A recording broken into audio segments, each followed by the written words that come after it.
Aujourd'hui, je vais parler un petit peu pour les prochaines 45 minutes du microchimérisme, qui est vraiment la présence de cellules fétales dans une personne enceinte.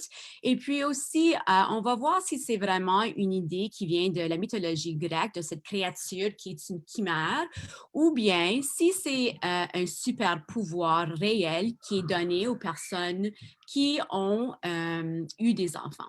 Je veux juste me mettre avec... bon, merci, OK. Alors, je commencerai avec la définition d'une chimère. Donc, ce que vous voyez ici, c'est une chimère. Donc, dans la mythologie grecque, la chimère, c'est une créature fantastique. Elle est femelle, évidemment, et elle a une queue de serpent que vous voyez ici, un corps de chèvre, une tête de lion qui crache le feu. Elle était élevée par un roi qui voulait terroriser les villages d'alentour. Et puisqu'elle crachait des flammes, elle dévorait aussi tous les êtres humains qui se trouvaient dans les villages d'alentour, ce que voulait le roi. Et puis un jour, un autre roi dans un autre village, je ne sais pas où, en avait assez, puis il envoya un jeune guerrier nommé Bellérophon. Lui, c'est le fils de Poséidon. Et puis, il était envoyé pour tuer cette chimère. Donc, Bellérophon est monté sur Pégase, que vous connaissez comme le cheval ailé. Il a lancé une flèche avec un petit bout de plomb à la fin dans la bouche de la chimère. Et puis, puisque le plomb est entré en contact avec ces flammes, cette chimère a finalement été tuée. Donc, la chimère est un fusionnement, comme vous voyez ici, de plusieurs animaux, ce qui veut dire que cet animal a plusieurs ADN. Il y a de l'ADN d'un serpent, qui fait qu'il y a une queue de serpent, qui est différent de l'ADN de la chèvre, qui fait qu'il y a la tête de la chèvre, qui est différent de l'ADN d'un lion. Alors, qu'est-ce que cela a à voir avec la science et puis la grossesse? Bien, en génétique, une chimère est un organisme qui est formé de deux ou plus de deux populations de cellules qui sont génétiquement distinctes, c'est-à-dire qu'elles n'ont pas tous le même ADN. Donc, toutes les cellules ici d'un seul organisme, qu'il soit humain, qu'il soit ton chien, ton chat, ont tous le même ADN. Donc, cet ADN que vous voyez ici en couleur d'arc-en-ciel se retrouve dans toutes les cellules de ton corps, absolument le même ADN. Puis, toutes ces cellules vont faire des tissus qui vont faire des organes, qui produisent tes systèmes, qui font l'individu. Donc, l'ADN dans les cellules de votre bouche, c'est le même ADN que vous retrouvez dans les cellules de la peau de votre petit doigt, qui est le même ADN que vous retrouvez dans les cellules du corps, etc.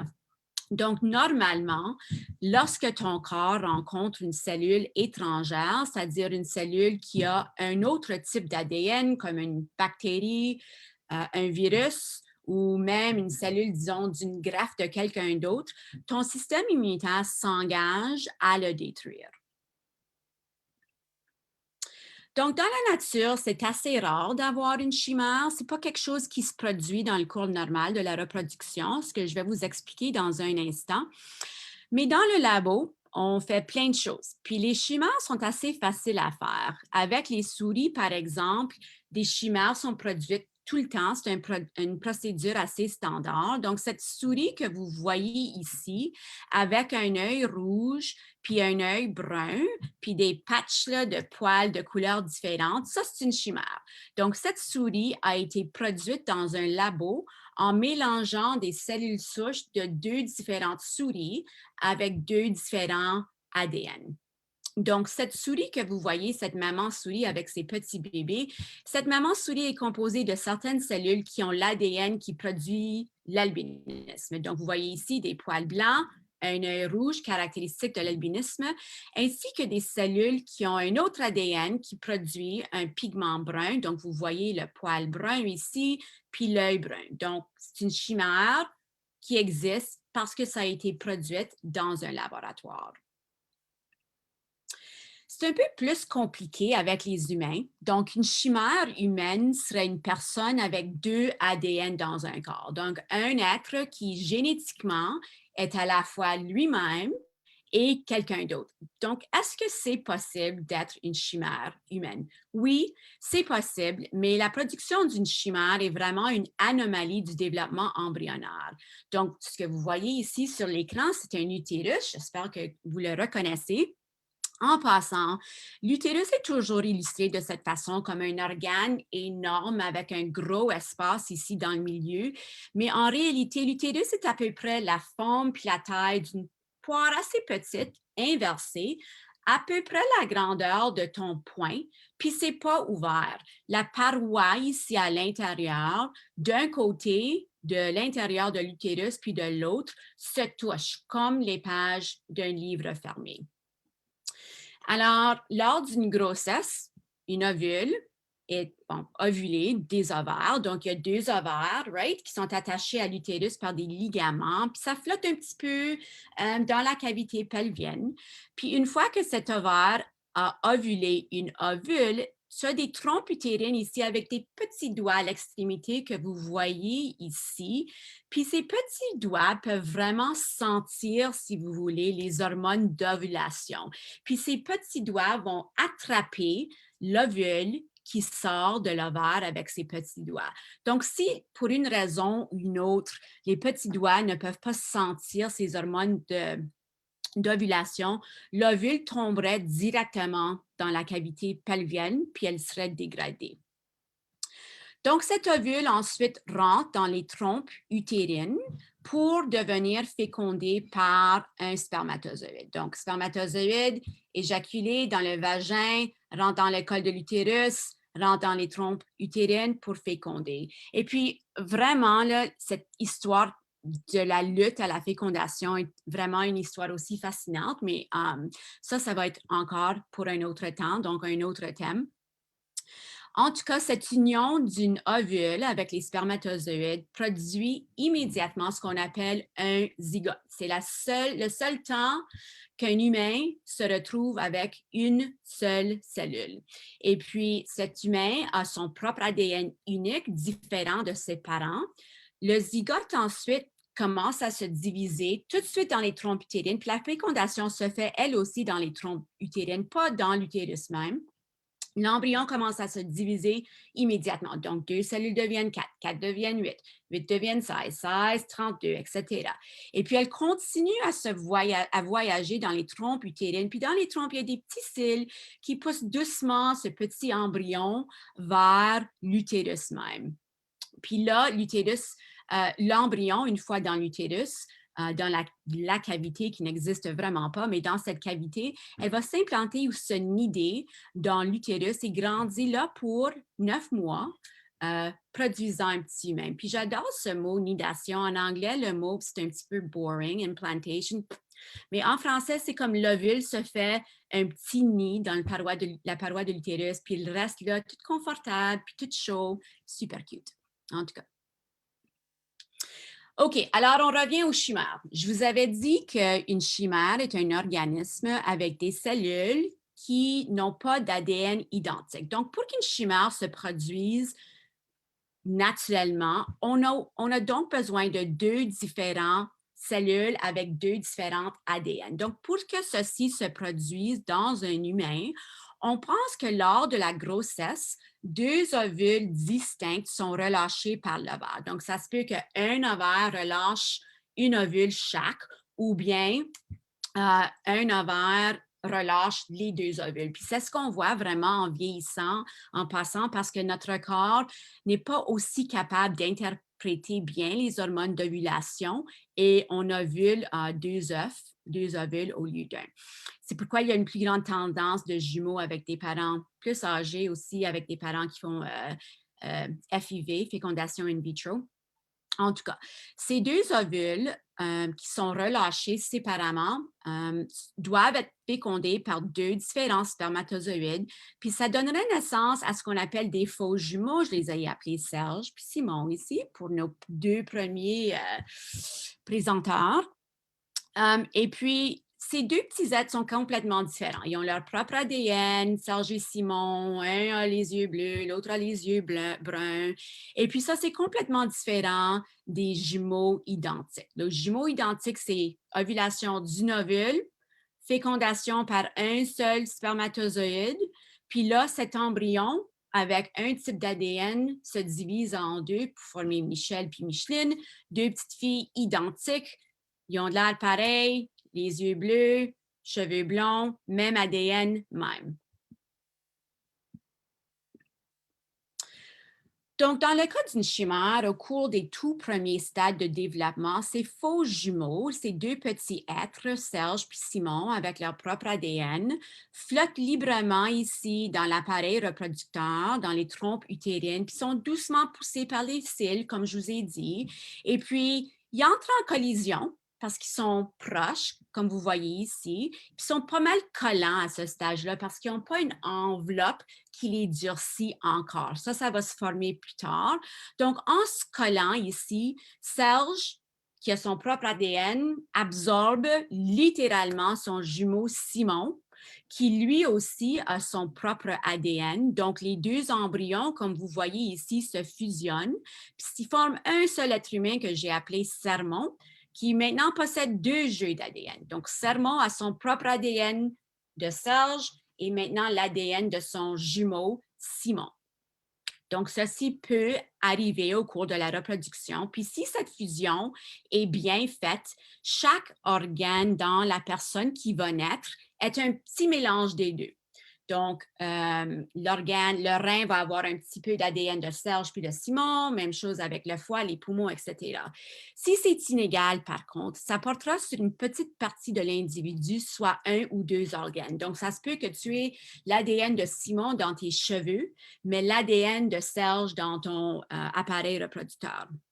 Puis dans la vraie vie, la plupart des chimères ignorent qu'elles le sont. Vous qui m'écoutez maintenant, vous pouvez être une chimère sans le savoir. Puis la plupart du temps, les personnes atteintes de chimérisme ne sont pas diagnostiquées, ils n'ont pas de problème, pas de pathologie, parce qu'on doit faire des tests spécifiques d'ADN de différents organes, puis on ne fait pas ça sans motif.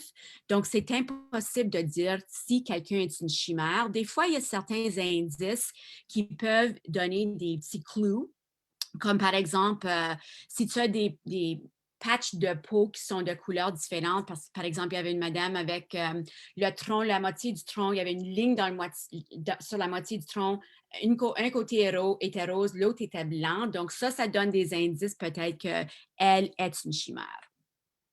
On a vu très peu de cas de chimères humaines, mais je vous présente un cas fascinant de Madame Lydia Fairchild que vous voyez ici sur l'écran. En 2002, elle était enceinte avec son troisième enfant, puis elle s'est séparée de son conjoint. Elle avait fait demande pour de l'assistance sociale à l'État de Washington aux États-Unis. Puis, c'est standard dans cet État de faire un test d'ADN pour prouver qu'elle était la mère de ses enfants. Et puis, elle a reçu les tests, puis les tests lui ont dit qu'elle n'était pas la mère biologique de ses deux enfants. Donc, Mme Fairchild s'est vu refuser cette assistance. Elle a été accusée de commettre une fraude pour avoir réclamé de l'argent pour ses enfants qui n'étaient pas les siens. Le juge lui a enlevé ses deux enfants, puis Mme Fairchild a pensé qu'elle perdait la tête. Elle était là quand ses enfants étaient nés.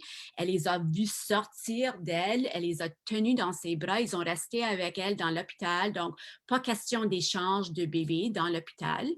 Donc, lors de la naissance de son troisième enfant, le juge lui a imposé un témoin qui a tout de suite fait des prélèvements de sang immédiatement à la naissance de son enfant nouveau-né et d'elle. Et puis là encore, les tests d'ADN ont montré qu'elle n'était pas la mère biologique. Donc, au lieu de penser, ils n'étaient pas des scientistes, là, au lieu de penser, peut-être c'est une chimère, ils ont pensé, OK, elle mentit, elle est une mère porteuse qui a été payée et puis elle essaie de commettre du fraude à l'aide sociale.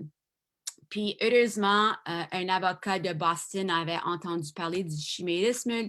Il a dit ça à l'avocat de Lydia et puis se sont rendus compte que c'est peut-être qu'est-ce qui se passe. Donc, qu'est-ce qu'ils ont fait? C'est qu'ils ont pris de l'ADN ici, des cheveux, puis de la peau de Lydia, puis ils l'ont comparé à l'ADN de son enfant qui vient de naître. Puis encore une fois, c'était pas cohérent. Mais quand ils ont pris un frottis vaginal, puis ont analysé l'ADN de ce frottis, ils ont vu que c'était cohérent avec l'ADN de son enfant. Donc, cette madame est une chimère vivante avec 2 ADN différents. Et puis, on pense qu'elle est le résultat d'une fusion d'embryons avec des sœurs jumelles durant durant la période fétale.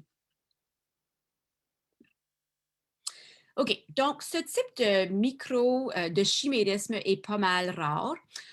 On le pense, mais vraiment, on ne le sait pas, car on ne peut pas faire des analyses d'ADN de nos différents organes sans motif. Mais le microchimérisme fœtal, ce n'est pas aussi rare, surtout quand on pense au microchimérisme fœtal. Donc, on dit micro parce qu'il s'agit généralement d'un nombre minuscule de cellules, seulement 1 ou 2 cellules par millilitre de sang chez la personne enceinte, encore moins chez le parent plus tard dans la vie. Puis chimérisme parce que c'est un ADN fœtal que vous allez voir qui est complètement distinct de l'ADN de la personne enceinte, mais qui se rend dans le corps de la personne enceinte.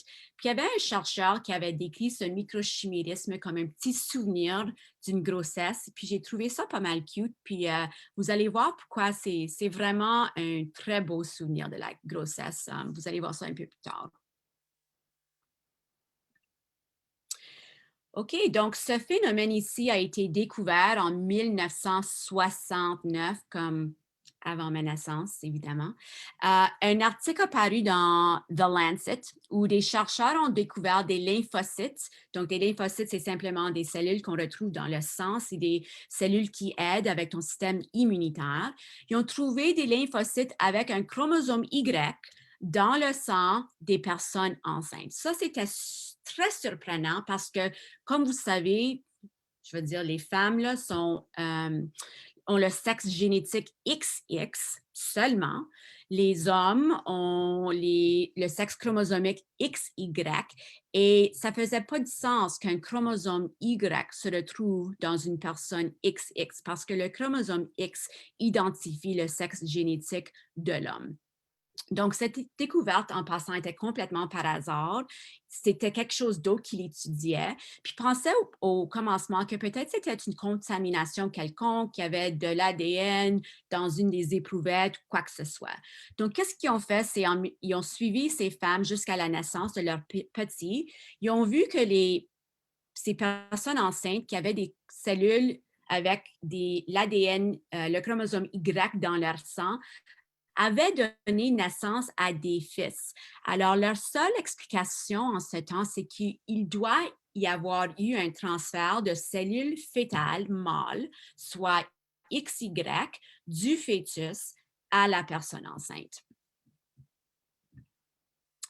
Mais en ce temps, dans les années 50 et 60, on pensait que le placenta était vraiment une barrière pas mal imperméable qui permettait pas grand échange de matériel. Donc, pour ceux qui n'ont pas vu ça depuis peut-être la 10e année, là, ça, c'est un fœtus ici à l'intérieur de l'utérus. Puis la petite chose en rouge que vous voyez, c'est le placenta. Et puis les petites arbres que vous voyez, ça s'appelle des villosités choréales. Ça, c'est la circulation sanguine du fœtus. Ça fait partie du placenta fœtal. Il y a aussi un placenta maternel, si vous voulez, puis donc vous voyez les artères puis les veines de la personne enceinte. Et puis on sait, puis on pensait plus dans les années 50 et 60, on le savait qu'il y avait un échange de gaz, de nutriments, mais pas vraiment d'échange de choses qui sont plus grandes. Donc, vous voyez ici la flèche blanche qui démontre peut-être l'échange d'oxygène. Donc, l'oxygène est déversé dans un espace entre le placenta fœtal et le placenta maternel, ensuite absorbé par les petits arbres du fœtus, et que des choses qui étaient plus grandes, comme des globules rouges, ne pourrait pas rentrer dans la circulation du fœtus. Donc, on pensait que c'était seulement durant la naissance, lorsque le placenta se sépare de la paroi utérine, vraiment, ça se déchire de la paroi utérine, tu as la rupture des vaisseaux sanguins du côté fœtal ainsi que du côté maternel.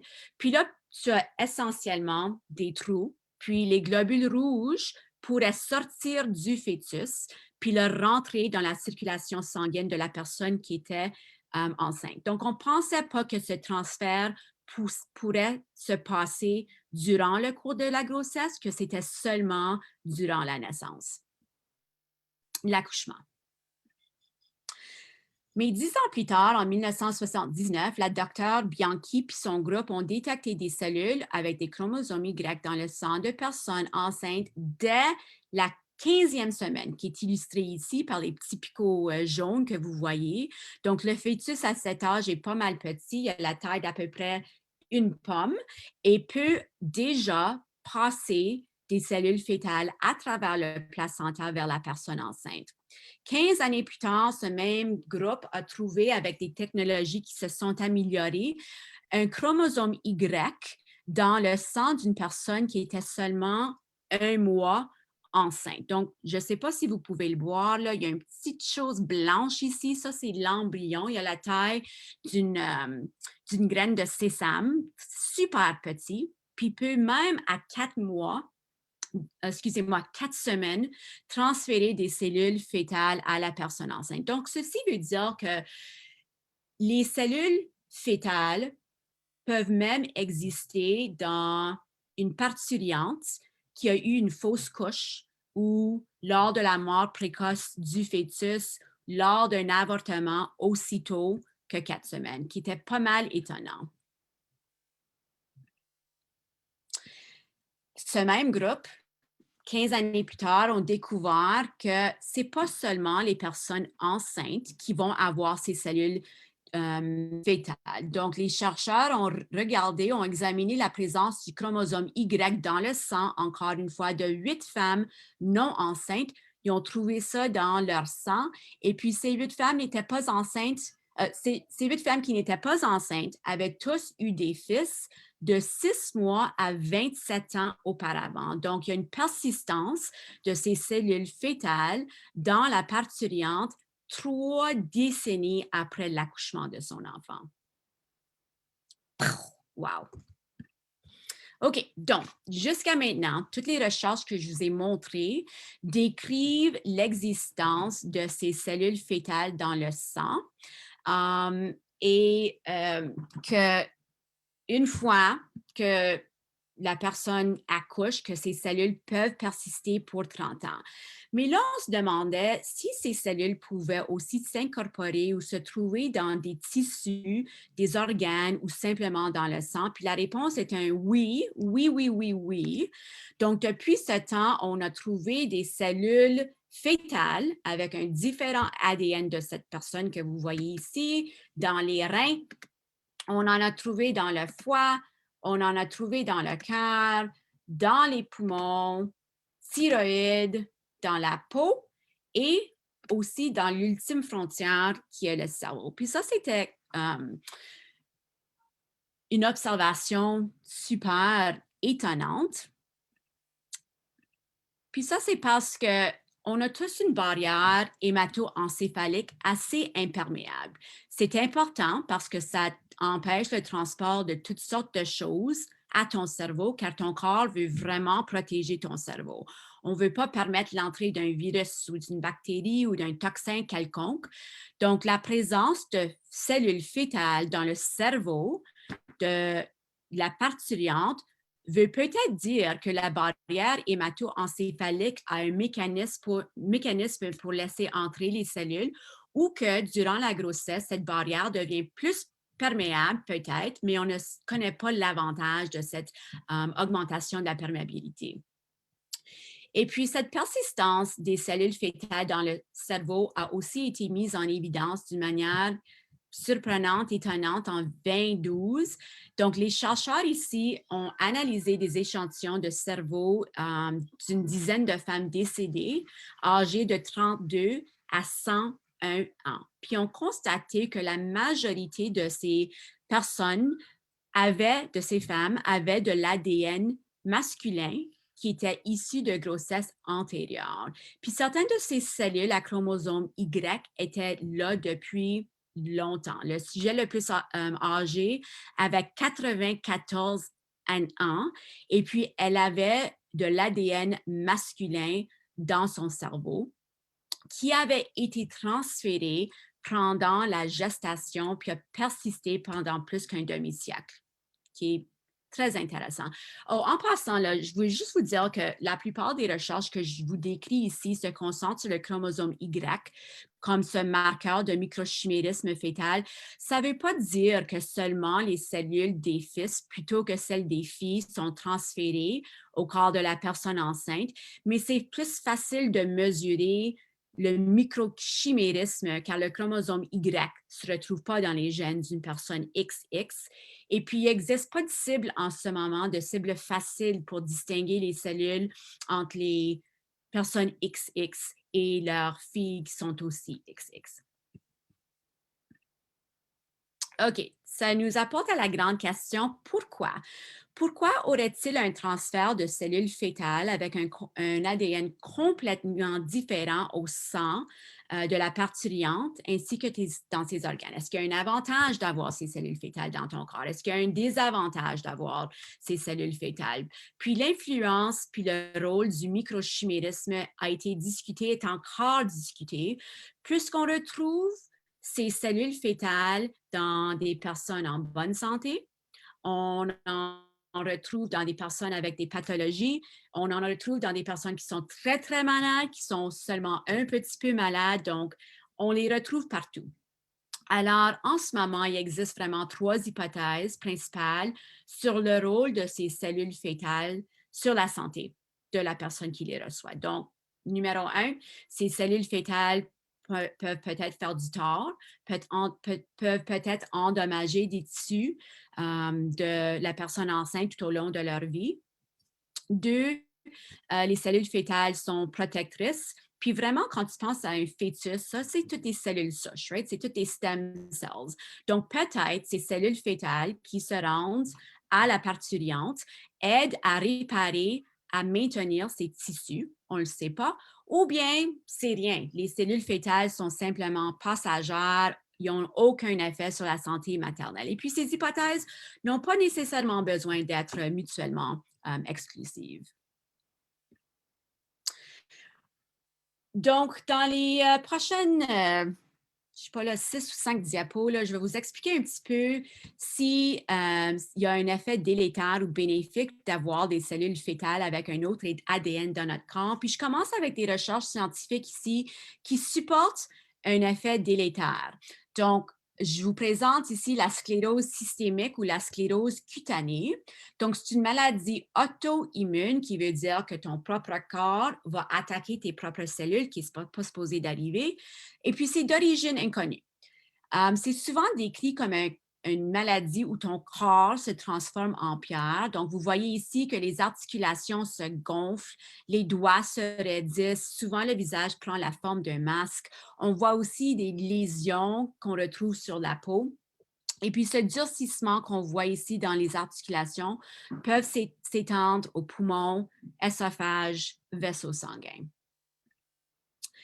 Puis le groupe de docteurs athlètes, puis en passant, j'adore que c'est toutes des scientifiques qui sont des femmes qui vraiment comme poussent notre savoir sur les cellules fœtales. En tout cas, le groupe de docteurs athlètes, elle étudiait la sclérose systémique et cutanée.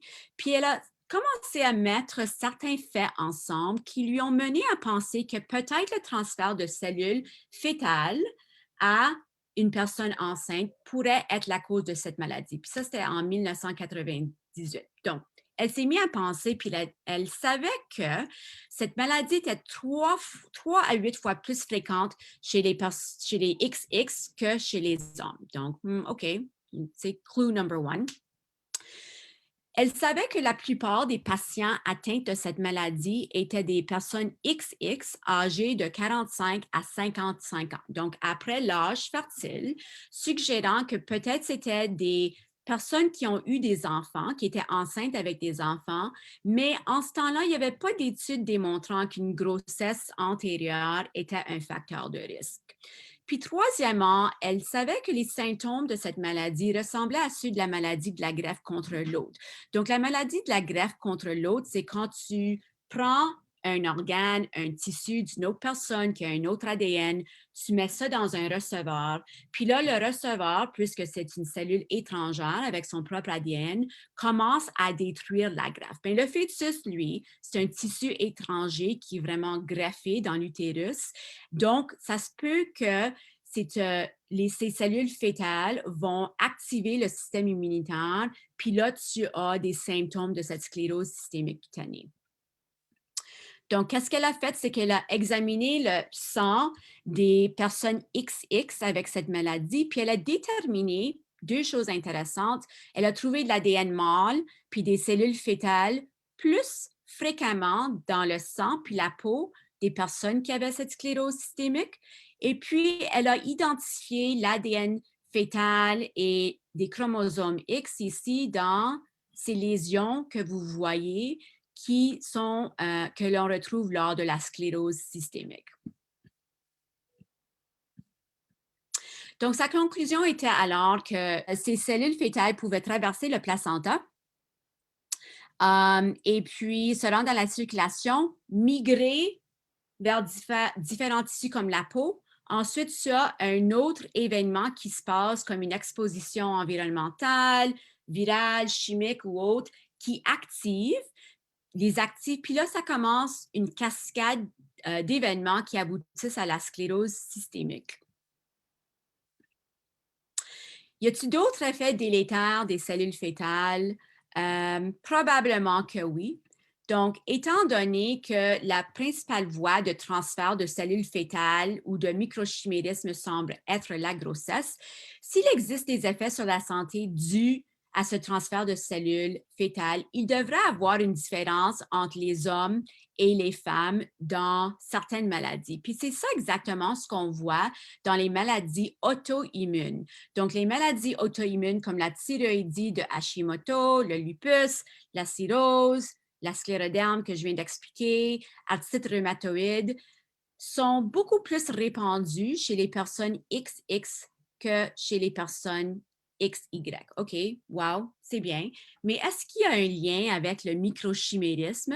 Bien, des études ont démontré que les cellules fœtales ou le chromosome Y sont trouvées plus souvent dans le sang de la thyroïde d'une personne qui a Hashimoto's, sont trouvées plus souvent dans les tissus endommagés par la lupus, sont trouvées dans les petites nodules rhumatoïdes. Donc, ces maladies auto-immunes pourraient être peut-être dues à des cellules fœtales qui agissent d'une façon immunologique pour provoquer peut-être l'autodestruction des tissus du receveur. Mais j'aime pas ça être trop négatif, donc y a-t-il des rôles bénéfiques de ces cellules fœtales microchimériques? Puis la réponse est oui, on pense que oui. Donc, des études scientifiques ont démontré que les cellules fœtales, c'est des cellules souches. Elles peuvent agir comme des cellules souches, donc elles peuvent peut-être réparer, aider à guérir des organes. C'est ce qu'on a vu avec l'hépatite C. Donc, l'hépatite C, ici, c'est une infection du foie qui est causée par un virus, l'hépatite C, le virus de l'hépatite C. Ça se transmet par contact avec le sang d'une personne infectée. Puis la plupart du temps, c'est avec le partage des aiguilles avec une personne infectée. Puis voici un foie très sain. Puis dans un foie qui a été infecté avec le virus, ce virus cause des cicatrices dans le foie qui bloquent la circulation sanguine dans cet organe. Donc, sans une bonne circulation sanguine dans l'organe même, les cellules, les hépatocytes commencent à mourir. Puis le foie, lui, il est responsable pour filtrer le sang. Donc, sans cet organe, les déchets du sang ne sont pas éliminés, puis ça devient pas mal toxique. Donc, il y avait une preuve d'un rôle réparateur de ces cellules fœtales avec leur propre ADN. Cette preuve a été suggérée pour la première fois en 2002. Puis une patiente atteinte d'hépatite C grave s'est fait faire des biopsies du foie pour confirmer le diagnostic d'hépatite C, puis pour comme faire des traitements. Puis la biopsie de cette patiente a révélé la présence des cellules des hépatocytes avec l'ADN de cette patiente qui était infectée avec le virus, ainsi que des cellules avec un ADN mâle, donc avec le chromosome Y. Puis ces cellules mâles, ce qui était étonnant, c'est qu'elles semblaient fonctionner comme du tissu hépatique sain. Puis elle était là dans des petits dépôts parmi les cellules de la patiente qui était atteinte d'hépatite C. Donc, elle n'avait pas d'enfant, mais d'autres tests ont confirmé que la source, elle n'avait pas d'enfant vivant. Les tests ont confirmé que la source de l'ADN masculin était un fœtus qu'elle avait avorté 19 ans passés. Donc, ces données suggèrent que ces cellules de son fœtus ont survécu pendant 19 ans dans un compartiment tissulaire, peut-être dans le sang, qu'elles ont été capables de conserver leurs propriétés de cellules souches, qu'elles ont ensuite été capables de se rendre dans son foie ici endommagé, de se différencier, de se changer et de participer à sa régénération. Puis cette capacité de régénération a été prouvée de façon très définitive. Donc, on le sait que les cellules fétales peuvent le faire, mais ceci a été fait dans des souris. On utilise des souris pour presque tout. On est pas mal, on a les mêmes gènes vraiment qu'une souris. Donc, la cardiologue Dr. Ina Chowdhury était en train de déterminer une façon de réparer un cœur après une crise cardiaque. Donc, qu'est-ce qu'elle faisait? C'est qu'elle opérait sur les cœurs des souris pour simuler une crise cardiaque, pour ensuite étudier les molécules qui sont produites. Puis, ce qu'elle a découvert au lieu, puis un petit peu par hasard aussi, c'est qu'il y avait des cellules cardiaques dans la souris dont l'ADN ne correspondait pas à la mère souris. Puis elle se disait, OK, ben, qu'est-ce que ça fait ça dans le cœur de cette souris qui a eu une crise cardiaque? Et puis, comment est-ce que je peux peut-être montrer que c'est une cellule fétale d'un de ses embryons qui s'est rendu à son cœur? Donc, ce qu'elle a fait, c'est une petite expérience qui se fait souvent en chimie. On fait des choses pas mal weird en science. Elle a créé, ici, vous voyez quelque chose de vert, elle a créé un embryon fluorescent. Toutes ces cellules étaient vertes, tu mets ça sous un microscope, puis ça, c'est like it fluoresces. Puis elle a mis cet embryon dans une souris mère porteuse, essentiellement comme un surrogate. Donc, elle avait vraiment fait du in vitro. Là, cette souris maman a donné naissance à ses bébés. Et là, ils ont regardé à la circulation sanguine de cette mère souris. Ils ont vu des cellules vertes qui ont dû venir de l'embryon fluorescent. Puis là, ce qu'elle a fait, c'est qu'elle a fait une chirurgie dans la souris mère qui avait ses cellules fétales vertes.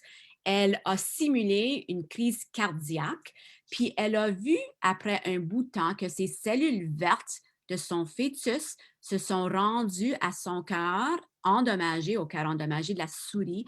Ils ont commencé à se changer en cellules cardiaques, en muscles lisses, en cellules endothéliales. Ils ont commencé à se battre et ont guéri le cœur de cette souris. Encore une fois, là, je dois faire comme wow! Donc, c'est très possible que ceci se produise aussi chez les humains. Les gènes de la souris, presque tous les gènes de la souris partagent les fonctions avec les gènes de l'homme. On a les mêmes systèmes circulatoires, reproductifs, digestifs, et puis on hérite les traits de la même façon qu'une souris. Donc, ce qu'on voit souvent dans une souris, c'est la même chose qui arrive dans un humain, mais ce n'est pas éthique, évidemment, de faire ces types d'expériences dans une personne. OK, donc je termine. Non, je ne termine pas avec cette diapo, je termine avec la prochaine, mais si les cellules fétales sont protectrices puis aident à réparer, maintenir les tissus maternels, ça expliquerait peut-être pourquoi les femmes vivent plus longtemps que les hommes. Puis il y avait une étude en 2012 dans 300 femmes danoises qui étaient âgées. Puis on a vu que celles qui avaient un chromosome Y, donc le transfert des cellules fétales, 85% de ces femmes vivaient jusqu'à l'âge de 80 ans, tandis que 67% des femmes qui n'avaient pas ce chromosome Y, donc qui n'étaient pas enceintes ou qui n'avaient pas de cellules fétales qui passaient à leur cœur, ne vivaient pas jusqu'à 80 ans. Donc, ceci pourrait être à cause d'une meilleure réparation des tissus endommagés. Ça pourrait aussi expliquer le meilleur taux de survie des femmes atteintes d'un cancer du poumon par rapport aux hommes. Ça pourrait être dû au microchimérisme. Puis c'est intéressant de noter ici que la grossesse est un facteur de survie dans le cancer du poumon. Donc, les femmes n'ayant jamais été enceintes ont un pronostic plus défavorable que les hommes et que les femmes qui ont été enceintes. Finalement, le cancer du sein est également moins fréquent chez les femmes qui ont eu des bébés que chez celles qui n'ont pas eu des bébés. Donc, il est possible que ces cellules fétales microchimétiques participent à un type de surveillance immunitaire, sont capables de voir des cellules malignes comme le cancer puis les détruire. Puis les cellules fétales peuvent peut-être trouver leur chemin vers une niche de cellules souches maternelles pendant la grossesse et puis durant la période postpartum, elles sont peut-être disponibles pour se rendre vers des tissus endommagés. Donc, la question de savoir si la présence de ces cellules fétales dans les tissus est un signe de réparation ou dans le développement d'une maladie, comme je vous ai montré, reste ouverte. Donc, finalement, là, je vais vous laisser avec cette dernière petite image. Donc, ce que je viens de vous décrire, c'est le microchimérisme directionnel du fœtus ici à la personne enceinte. Donc, on sait définitivement que les cellules fétales d'un bébé, comme le bébé orange numéro 1 ici, qu'il soit né ou non, circulent dans le corps maternel. Si cette personne a un deuxième enfant, comme le bébé vert numéro 2 que vous voyez ici, ces cellules vertes vont aussi se transférer à la personne enceinte. Mais ce que je ne vous ai pas dit, c'est qu'il y a aussi un transfert de la personne enceinte, ces petits picots violets, à chacun de ses enfants. Donc, avec chaque grossesse, comme avec le bébé numéro 2 ici en vert, ce réservoir de cellules fétales et d'ADN augmente dans cette personne enceinte. Et les plus jeunes frères et sœurs pourraient également obtenir des cellules de leur aîné qui sont représentées ici par les petits cercles orange dans le corps de l'enfant numéro 2 en vert. Puis en effet, des chercheurs ont trouvé des cellules mâles dans le foie des fœtus de sexe féminin qui ont été avortés ou morts-nés entre l'âge gestationnel de 24 à 40 semaines. Donc, on pourrait expliquer ça en disant, ben OK, la personne enceinte a transmis à son fœtus mort-né des cellules mâles qui provenaient d'une grossesse masculine antérieure, donc du frère de ce fœtus mort-né. Mais les scientifiques ont aussi noté que dans certains cas, cette personne n'avait jamais été enceinte, mais il y a encore des chromosomes Y dans leur fœtus mort-né. Donc, il se peut peut-être que ces cellules mâles qui sont dans le fœtus mort-né ont été, elles, acquises par la mère durant sa vie fœtale. Donc, elle les a reçues de sa mère et ces cellules ont persisté à l'âge adulte et ont été transférées à ses enfants. Ça veut dire que même les cellules de la grand-mère maternelle ici pourraient être transférées au fœtus. OK, donc je vous laisse finalement, dernière chose que je vais dire avec cette belle petite pensée, cette belle petite idée, ce beau petit souvenir de la grossesse. Si vous avez une mère qui n'est plus parmi nous, ou un enfant qui est mort pendant son enfance, ou même un enfant que vous avez perdu par fausse couche, même dès la 4e semaine de grossesse, j'espère que vous pouvez peut-être trouver un petit peu de réconfort dans le fait que leurs cellules vivent toujours en nous, qu'un petit morceau d'eux, de leur ADN, de leur code génétique vit en nous et que votre mère qui est décédée, que vos enfants qui sont décédés, des fois la science fait pleurer mes étudiants, mais c'est pour d'autres raisons, vos enfants qui sont décédés vivent également dans vos enfants qui sont ici sur la Terre avec vous. Donc, ça, c'est un fait établi scientifiquement. Merci. Wow! J'ai comme pas de mots. Moi aussi, je suis un petit peu émue dans cette dernière pensée. Puis, je te remercie du fond du cœur. C'était beaucoup plus d'informations que ce que je m'imaginais qu'on allait recevoir aujourd'hui. Je ne suis pas du tout surprise. Puis oui, on a le goût de t'entendre sur plein d'autres thèmes. Yeah. Mais je pense, oui, tu as beaucoup d'amour et de wow. Les gens sont bouche bée. Tu as été le signe pour moi de ma maman aujourd'hui. Oui, ça me réconforte de savoir qu'on sait qu'ils sont avec nous, mais que vraiment physiquement, il y a une trace quelque part, là, à part de juste ma voix et mon sourire. Donc, je pense que ce que j'ai le goût de faire aujourd'hui, des fois, je vais relire les questions qu'il y a dans le chat, mais il y en a pas, il y en a quelques-unes. On va commencer par laisser les gens poser les questions. Puis là, si jamais on sent le besoin de prendre un peu moins de temps parce que les questions se multiplient, je pourrais faire la synthèse, mais j'aimerais inviter Sarah Gibson, si elle est toujours avec nous, à nous poser sa question. Allô, oui, je suis là. Salut, Christina. Super plaisir de t'entendre parler encore une fois hors du salle de classe. Mais vraiment, j'avais une question sur le début du microchimérisme. Puis, est-ce que ça se ressemble un peu à des jumeaux Dai-Dai d'abord, avec comme l'amion Corion, qui est comme complètement différent au début? Ou est-ce que c'est un processus qu'on connaît qui se ressemble pas à ça? Et si ça fait un peu de sens. Est-ce que tu veux dire des jumeaux identiques? Oui. J'ai pas entendu la première partie quand tu avais parlé de Dai-Dai. Oui, savoir si vraiment le début comme zygotique, genre, avec le chorion amiant pour les jumeaux Dai-Dai, comme identiques même, est-ce que ça se ressemble au début pour le microchimérisme? Je comprends ta question. Je ne suis pas certaine, mais il se peut que oui. Le début de ce microchimérisme, vraiment, ça doit commencer avec des embryons, des jumeaux dizygotiques, right? Deux zygotes qui vont ensuite se toucher puis se coller ensemble pour former un individu avec un placenta, un amnion, un chorion.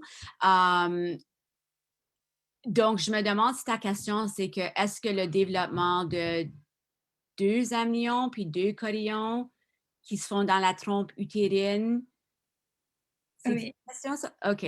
Oui. Je pense que c'est un processus pas mal différent d'un point de vue comme développement embryonnaire. Oui, c'est cool. OK, merci. Oui, bien vu. J'ai vraiment l'impression d'être devant, là, d'être en présence de grandes personnes. Oh, c'est super le fun. Écoute, on a notre vice-recteur à la Résistance qui a une prochaine question. Vas-y, Serge. Hey! Salut! Oh! Christina, wow! Je suis atterré par... félicitations. Franchement, là, on est en train de voir vraiment toute la pertinence de ces recherches et cet enseignement. Merci énormément. Vraiment, là, j'ai tellement appris de choses. Je veux t'entendre sur tout. Je veux t'entendre sur tout, juste à cause que je trouve que tu as tellement de choses à nous transmettre. Écoute, j'ai tellement de questions. Je veux t'entendre sur tes recherches, mais je vais poser quand même ma question avant que j'avais écrit dans le chat, qui était celui de... On entend souvent qu'il y a un biais contre la recherche sur la santé des femmes en particulier et autour de la grossesse. Et nous, on a un petit bambin qui ne date pas de très longtemps. Et on a fait un peu cette expérience-là que l'absence de recherche et de connaissances sur les femmes et la santé féminine lors des personnes qui ont une grossesse. Je voulais vous entendre là-dessus. Est-ce que c'est vrai, cette difficulté-là d'attirer l'intérêt des agences subventionnaires ou de mobiliser finalement un intérêt pour cette recherche-là? Qu'est-ce que vous pouvez nous dire sur ce dossier-là? Je pense pas que c'est vraiment que c'est difficile d'attirer de l'argent pour ces types de recherches. C'est juste que ces recherches sont définitivement difficiles de faire parce que c'est pas éthique là, de faire des recherches sur une personne qui est enceinte. Donc, souvent, qu'est-ce qu'on doit faire, comme je vous ai montré durant ma présentation, c'est de penser une question et de faire des expériences dans des souris pour prouver le concept. D'un point de vue strictement biochimique, puis chimique, puis moléculaire, ça se fait tout le temps. Mais le problème, c'est que des fois, ça ne se traduit pas à l'être humain. Ouais, c'est les éthiques de faire ces types d'études. Puis, je dois vous dire que oui, certainement, on voit de nos jours une plus grande... de plus en plus d'informations sur la santé des femmes et puis il y a certainement des subventions gouvernementales qui sont seulement pour l'étude de la santé des femmes, mais on est en arrière encore. Comme toutes les expériences qui ont été faites dans les labos, là, c'est tout sur des cellules dont on ne connaît pas le sexe chromosomique. Puis ça devient important parce que si les cellules des femmes réagissent différemment des cellules des hommes, quelle sorte d'informations est-ce qu'on prend vraiment d'une expérience dans un laboratoire sans savoir le sexe chromosomique de cette cellule? Donc, ça, c'est des types de recherches qui s'en viennent aussi. Là. Maintenant, quand on fait des expériences dans un laboratoire, on pense maintenant du sexe chromosomique. Est-ce que ça va avoir un effet? Est-ce que c'est un effet différent dans les XX puis les XY?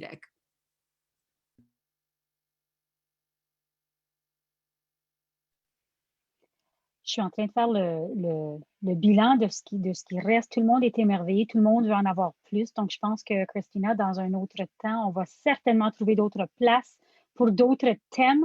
Si vous avez des questions que vous n'avez pas placées dans le chat, on vous inviterait à poser, à lever la main. Puis, je pense qu'on a Serge encore qui va intervenir. Vas-y, Serge. Je vais en profiter maintenant que j'ai la chance, en fait. Est-ce qu'on peut entendre parler de vos recherches sur... il me semble que vous avez dit que vous travaillez sur le lait maternel et tout ça. C'est vraiment, comme je dis, puisqu'on a un petit chez nous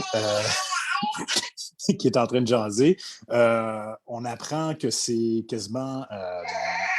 c'est vraiment une matière incroyable. Est-ce que vous pouvez nous en parler davantage comme de votre perspective de scientifique?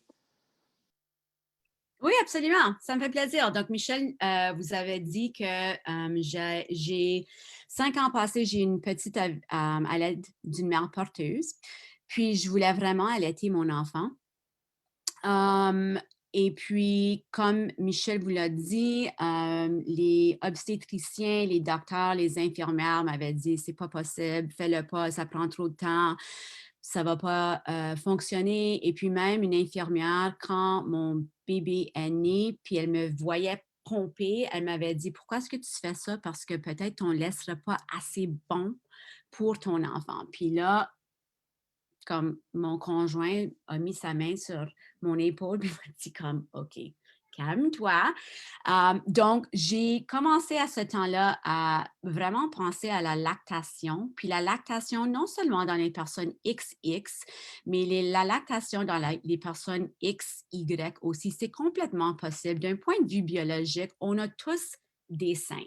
Donc, un embryon, ça a l'air comme un embryon. On a tous les tissus nécessaires pour former du lait.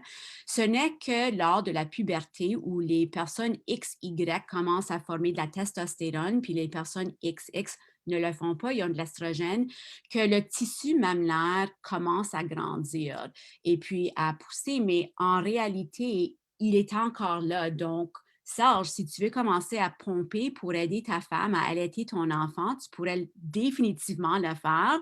Ça prend des hormones, puis ça prend de la stimulation. Et donc, mes recherches ont été commencées parce que il y avait aussi des personnes qui disaient que le lait induit d'une personne qui n'est pas enceinte n'est pas aussi bon d'un point de vue nutritif qu'une personne qui est enceinte, que le lait induit n'a pas ce lait premier qu'on appelle le colostrum. Puis moi, j'ai regardé dans les recherches scientifiques de 1900, je sais pas, là, 80, puis ne démontre pas que Moi, je suis convaincue que les personnes qui induisent la lactation vont former le colostrum. Donc, c'est ça que j'ai commencé à faire avant d'être congédiée, licenciée par l'université La Laurentian. J'ai commencé à regarder au lait d'une trans femelle qui allaitait l'enfant de son enfant, l'enfant de son partenaire. Donc, elle m'a donné des échantillons de son lait, puis on allait analyser ça pour les anticorps, des vitamines, des sucres, pour voir en effet si elle produisait du colostrum. Donc, c'est quelque chose que je vais certainement continuer. Je ne sais pas où, mais définitivement quelque part. J'avais vu une question dans le chat de... Excuse-moi, Michel. Non, vas-y. J'allais justement dire à Sarah si elle voulait poser sa question, mais vas-y. Ah, Sarah, est-ce que c'est la question que tu as mis dans le chat? Oui, c'est ça. OK. Donc, est-ce que tu veux la poser? Je vais la lire, là. C'est, y a-t-il des cas où l'ADN XX se retrouve dans l'ADN des XY par possiblement des dons d'organes? Oui. Ben pas oui sur l'ADN XX dans une personne XY parce que c'est super difficile de trouver un X parmi quelqu'un qui est déjà XY. Mais on sait que le don d'organes, c'est un type de microchimérisme.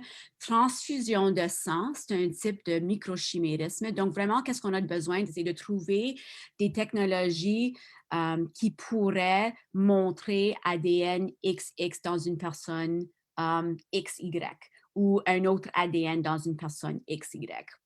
Donc, est-ce que ça serait... Oui, parce que j'allais dire, je sais que les personnes XY peuvent pas être porteurs telles quelles dans le jeu d'ADN puis génétique. Alors, c'était vraiment ça pourquoi je posais ma question pour voir comme si c'était possible d'en trouver. Mais ça fait de sens, ta réponse. Alors, merci. OK. Puis la deuxième question, ça dit, en plus, sur les points des processus délétères des cellules, est-ce qu'on le voit plus souvent dans les maladies auto-immunes quand nous cherchons les causes génétiques? Donc, c'est plutôt relatif quand... T'es smart.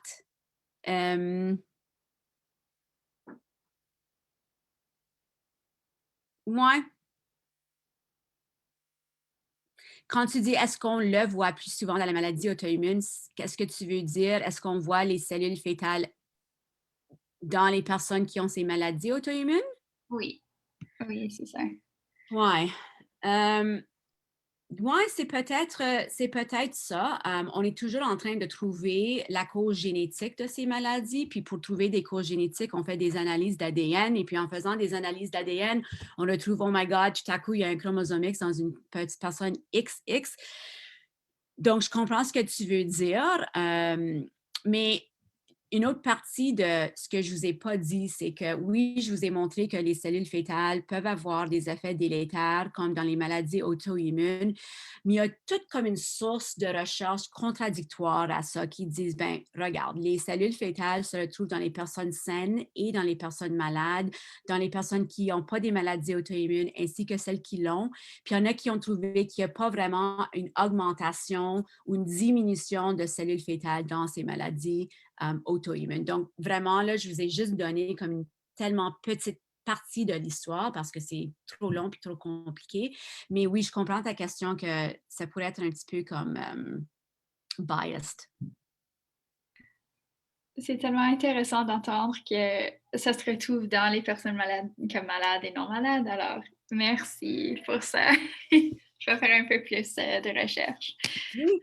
Définitivement. Puis c'est aussi dans les hommes. Comme les hommes, dans la dernière diapo que je vous avais montrée, les hommes peuvent aussi recevoir ces cellules fétales de leur mère, mais le problème, c'est qu'ils ne le passent pas à leur progéniture. Bien, on ne le sait pas, mais je dirais que non. J'avais entendu à un moment donné, où j'ai lu quelque part, ça disait que quand une femme est enceinte d'une fille, Donc, on sait que les femmes naissent avec tous les ovules qu'elles auront pour toute leur vie. Donc, quand moi, j'étais au sein de ma mère, quand elle était dans sa maman, avait déjà moi comme ovule, qui veut dire que on a vraiment comme c'est intergénérationnel là, ce qu'on transmet quand on est, quand on est femme. Ça m'avait toujours fascinée. Puis là, je t'entends parler de liens à des maladies. Puis écoute, je te dis que dans ma famille, j'ai une mère qui a souffert de l'hépatite quand elle était petite, donc elle ne pouvait pas donner de sang. J'ai sa sœur qui a été atteinte de la cirrhose primaire du foie, qui a eu une greffe. Puis là, je suis en train de faire tout un questionnement par rapport à est-ce qu'il y a quelque chose de génétique qui prédisposait ces personnes-là à de telles maladies. On n'a peut-être pas la réponse, on ne peut pas faire les cultures tout de suite, mais c'est vraiment juste un questionnement que j'aurais jamais associé avec. J'aurais jamais associé les deux entre elles. Là, donc, c'est comme superbe. J'ai une question qui me vient par rapport, quand tu as dit, puis j'ai peut-être mal compris parce qu'il y a quelqu'un qui a sonné à la porte, tu disais qu'une femme qui n'a pas encore été enceinte a moins de risque de cancer du sein. Est-ce que j'ai bien compris? Ou est-ce que c'est le contraire? C'est le contraire. C'est le Donc, contraire. elle est... OK. Je pensais que j'avais compris ce que j'ai expliqué, puis j'allais te demander de remettre les pendules à l'heure parce que j'avais toujours imaginé que plus on enfante, puis plus on allaite longtemps, mieux sont nos chances de ne pas contracter de cancer du sein et d'autres types de cancers. Mais voilà, je pensais que tu avais évoqué le contraire. Oui, donc c'est vrai que le plus d'enfants qu'on a, puis le plus qu'on allait, le moins est notre risque d'avoir le cancer du sein. Puis on a toujours expliqué ça par des cellules souches, parce que les cellules souches sont partout. Il y a des cellules souches dans les seins, et puis elles sont plus activées lorsque les seins sont stimulés pour l'allaitement. Donc, les cellules souches, elles sont réparatrices. Mais on voit aussi que peut-être cet ADN fœtal qui vient du fœtus à la mère pourrait aussi aider à diminuer le cancer du sein dans ces femmes parce que ces cellules fœtales peuvent agir comme un type de système immunitaire qui peuvent reconnaître le cancer du sein. Et puis, il y a probablement aussi, on a aussi trouvé des cellules fœtales dans les seins des personnes. Puis, on pense qu'il y a comme que les deux êtres humains bénéficient de ces cellules fœtales. Donc, les cellules fœtales, on pense, dans les seins, vont peut-être instruire le sein à former du lait. Et puis, de la côté de la femme, donc ça va bénéficier le fœtus. Puis, du côté de la femme, ces cellules fœtales vont aider à régénérer son tissu pour qu'elle ait moins de cancer. Donc, c'est davantage ça que ce qui nous avait déjà été expliqué, qui est peut-être aussi vrai, mais que là qu'on a moins d'enfants, on ovule plus souvent. Le corps de la femme n'était jamais fait pour ovuler aussi souvent parce qu'on était censé être enceinte plus souvent. Pendant qu'on est enceinte, on n'ovule pas. Donc, est-ce que ça a un impact sur, est-ce que ça nous place plus à risque de certaines maladies? Ça, je ne le sais pas. Tu as raison qu'on est né avec 400 000 ovules dès le commencement, puis on en perd peut-être 1000, vraiment 100 à 1000 chaque mois. Donc, oui, tu ovules une ovule, mais la réalité, c'est que tu as 15, 20, 100 autres ovules dans ton ovaire qui sont en train d'être ovulés eux aussi. Puis le gagnant est ovulé, les restants sont détruits. Donc, je ne sais pas, je n'ai pas de réponse à ta question. Who knows? Excellent. Écoute, il y a une autre question qui est là de Audrey qui demande si la mère porteuse transmet un peu de ses cellules à l'enfant qu'elle porte. Alors, bien, ça veut dire que l'enfant se retrouve avec encore plus de bagages ou de richesse génétique. Je ne sais pas. Est-ce que c'est quelque chose qui a déjà été documenté? Non, jamais. Puis j'ai pensé à ça aussi quand je préparais cette présentation. C'est vrai, les mères porteuses, des fois, elles donnent naissance à 3, 4, 5 enfants qui ne sont pas les siens. Et en plus, elle a ses propres enfants. Donc, elle a tout, comme vous avez dit, un bagage de cellules fœtales. Puis le dernier petit qui est né là, de cette mère porteuse peut avoir les cellules fœtales de tout le monde, puis de sa grand-mère. Puis ça serait super intéressant de savoir si les mères porteuses ont une incidence de cancer de sein de comme 0 est-ce qu'ils vivent plus longtemps que toutes les autres femmes, que les hommes? Est-ce qu'ils ont moins d'incidence de cancer de poumon? Donc, ça, ce n'est pas des recherches qui ont été faites. Donc, ça serait super intéressant. Vous autres, là, dans l'audience qui voulez faire des maîtrises puis des doctorats, allez-y. Faites les recherches. C'est super, c'est super. Écoute, moi, on a dans nos familles là, des personnes qui ont eu 20, 22, 23 enfants, puis c'est pas nécessairement des gens qui sont, des mamans qui sont mortes jeunes, elles sont mortes en bonne santé, très vieilles, comme 97 ans, je pense que je peux dire que c'est vieux sans manquer de respect. Donc, il faut imaginer qu'en quelque part, il y avait quelque chose soit qui la protégeait ou soit, comme je disais, que le fait d'avoir moins souvent, oui, tu nais avec tous ces ovules-là, mais d'avoir physiquement moins souvent fait le cycle menstruel, tu sais, X nombre de fois. Puis ça, c'est quelque chose qui m'avait été partagé par ma sage-femme. Elle disait, tu es censé de le faire. Bien, censé. Dans la vie, on est fait pour le faire X nombre de fois, mais là, maintenant qu'on a moins d'enfants, on le fait comme exponentiellement moins souvent que ça avait été fait dans les générations passées. Tu sais, donc, c'est super intéressant. Est-ce qu'il y a d'autres questions dans l'auditoire? Vous avez été vraiment très, très actifs. Puis je vais enregistrer le chat, Christina, parce qu'il y a des vraiment beaux commentaires là-dedans, des belles exclamations. Puis je pense que je savais que ça allait être intéressant comme ça, mais je ne savais pas que ça allait être intéressant comme ça. Donc, merci beaucoup. Merci, ça me fait plaisir.